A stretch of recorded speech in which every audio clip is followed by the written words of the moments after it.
దామోదర సంజయ్ గారు అత్యున్నతమైనటువంటి పేద దళిత వర్గాల్లో జన్మించి ఉన్నత విద్యను అభ్యసించి ఆయన అనేక మంది యొక్క మన్ననలను పొందినారు.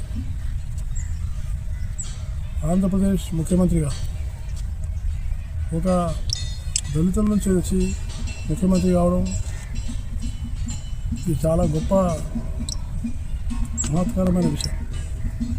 అందుకనే వారు అనేక మంది పేదల అభ్యర్థికి భూ సంస్కరణల విషయంలో కార్మికులకు పక్షపాతి, నీతి నిజాయితీకి నిబద్ధతకు మారుపేరు, కళంకం లేనటువంటి రాజకీయాల్లో నీతి నియమావళితో బతికినటువంటి మహానాయకుడు.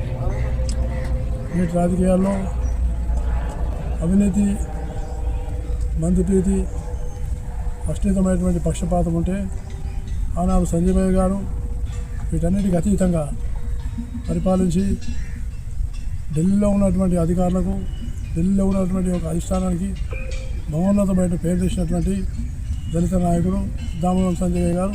వారికి నా హృదయపూర్వకమైనటువంటి నివాళులు.